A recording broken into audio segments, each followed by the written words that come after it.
What's up, everybody? Today we are taking a look at some Inca for Mythic Earth. This is actually stuff that I won at a tournament a couple months back. They have really good prize support for their tournaments. And Inca is an army that I've had my eye on for a while. Not necessarily because I love the miniatures. They are very cool. They're not my favorite in the line. But I just think the Inca civilization is super duper interesting. So this is the starter set for the Incas, and most of the starter sets, I think all of the starter sets in this game so far, have the same sort of format. You get a leader with some bodyguards, you get a 5-man ranged unit, you get 2 more traditional melee units, and then you get some sort of monster-y beastie thing. So this one comes with the Condor Riders. And I believe the Condor Riders are the only thing in here that's going to be resin. So these are actually pretty big models when you get the wings on them. And they're also very cool. The Inca models have some interesting looking armor. It's they also use some kind of unique weapons in this game. They have macanas, which is like, I think it's exclusive to them so far. And they also use bronze axes, which is very cool. You don't see a lot of axes in the game yet. So this thing's pretty big, you know. That's about the size of my hand. You can see the detail on them is very good. They're also very easy to assemble, which is great. They're keyed well, so you don't really have to worry about fussing with them too much. I believe they have a flight stand, which is what this little hole is here. Yeah. So these are like custom flight stands. I actually haven't messed with these before. I've seen them, I've never put one together.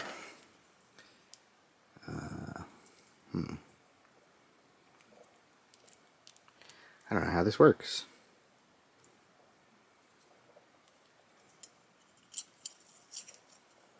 I believe this slides in there. And then I guess he just sits on top, but there's like a T shape, which is interesting. I don't know, I'll have to figure that out. Bases for the rest of these guys. I guess they have the clear flight stand base as well as the traditional MDF base. Interesting. So this is just a variant. I believe there's 3 unique poses for the Condors, similar.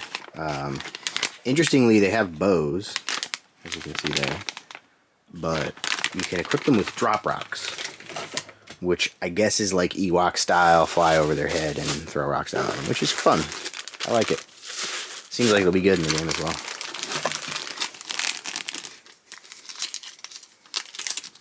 I think we have our Sapa here, which is going to be the leader, and then he's got 2 bodyguards. Yeah, so they have these, I think that's a Makana. They're like maces, basically. I don't even know what they're made out of. I would assume stone, maybe bronze. But really interesting. They have the most, like, I don't want to call it European style, but the clothing that they wear looks a little bit more,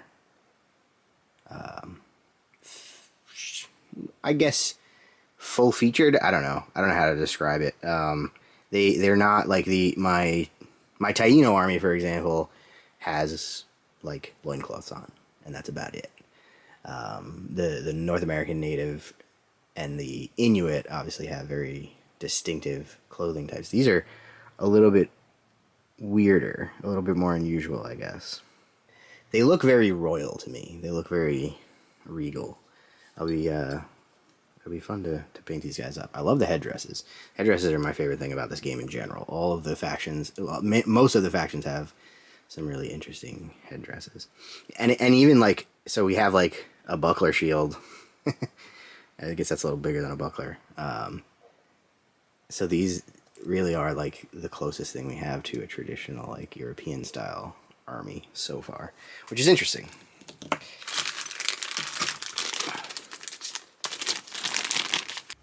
We have the Anti-Suyu Archers, which are similarly outfitted in terms of their clothes, although their shields are quite different, which is cool. Actually, I want to read up on how they did their shields because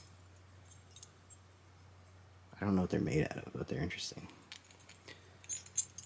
Pretty standard bow, a couple of different poses. All these guys are drawing their bows, which is interesting. A lot of times you have archers that are like at the rest, but these guys are all getting into it, which is nice. And then this should be 10 Cusco Makana Warriors. Yeah, these guys are cool. I like them a lot. They look badass. About to brain you with that mace. I think I saw a guy with an axe. Did I? Yeah, so this guy's got an axe. I thought axes were different in game, but the box lists these all as Makana Warriors, so I'll have to see what the deal is with that, because a few of them have axes here.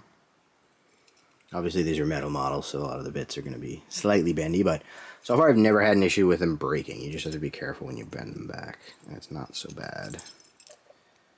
And we got this cool shield again with the tassels hanging down. I like it. Very cool. So that's the contents of the starter. And I said before that these aren't my favorite models, but this is one of my favorite models. The Maras is a giant snake, and I like snakes. It's pretty cool. The behemoths in this game are spectacular across the board. They're some of my favorite models that I own, period.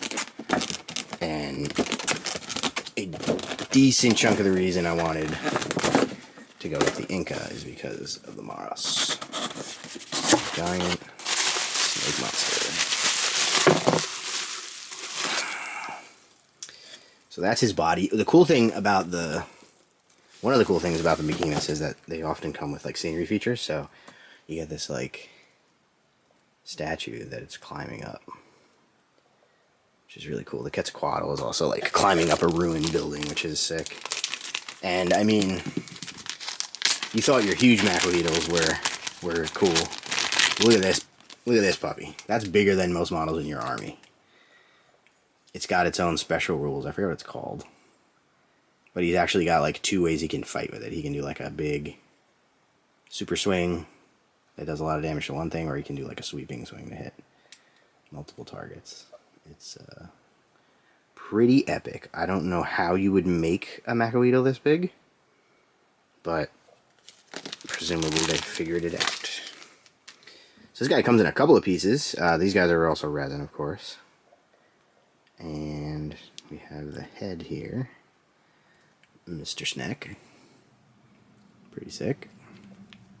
I've seen people do these, paint these up in paint schemes for specific species of snake, which is really cool.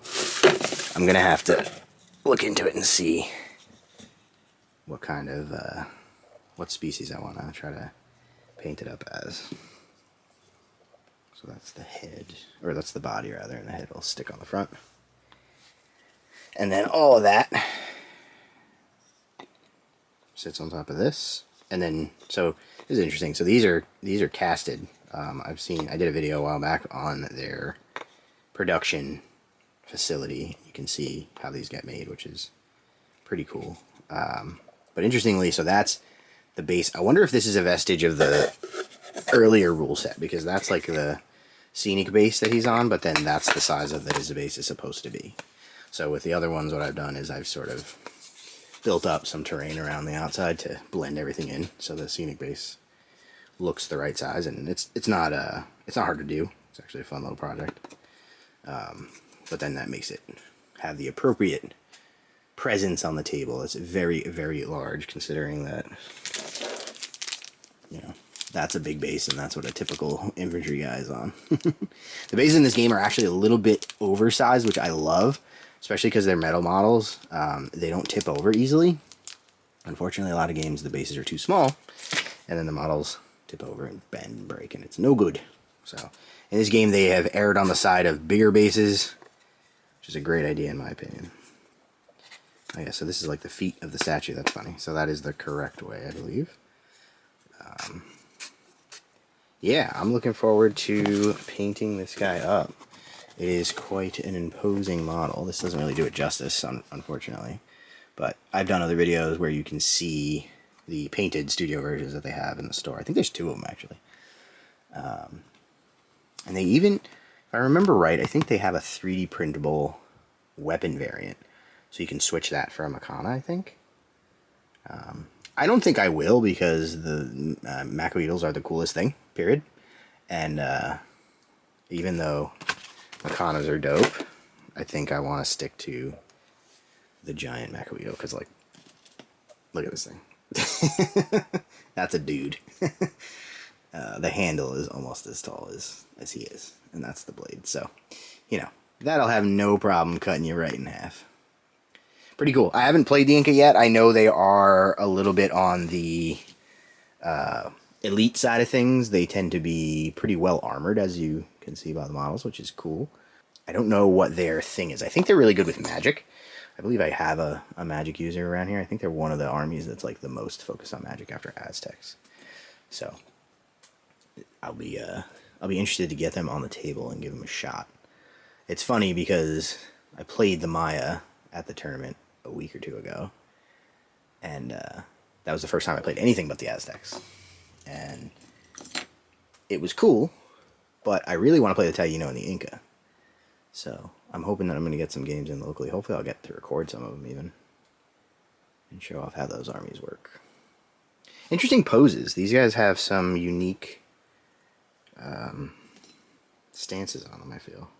Like leaning forward, and like, I don't know if he's swinging that thing or if he's running or what. It's cool though. Yeah, so that's the Inca, that's the starter box, and the behemoth. The starter boxes in this game are a super good deal. They typically go for about $100, and you get usually enough. That's about half an army's worth. Most of them are, give or take, 500 points. I think this one's a little bit on the beefier side. If you do like Taino and Aztec, they tend to be on the lighter side, just because they're like horde armies, but still really good deals. Really good way to start an army for this game. So if you're interested, definitely check these things out. Honestly, for some armies, buying 2 of these is a decent way to go, and it gets you just about enough for a full 1,000-point army if you don't want to have like a ton of variety. I would probably suggest doing something like a magic user for most of the armies. That's going to be really good. The behemoth is an interesting choice. I don't think I've seen any behemoths on the table except for the IR that I play. So I don't know how good the rest of them are. The IR is particularly good. He gets 2 activation dice and stuff. So I don't know how good the rest of them are in terms of competitive play. I like them just because they're epic and dope.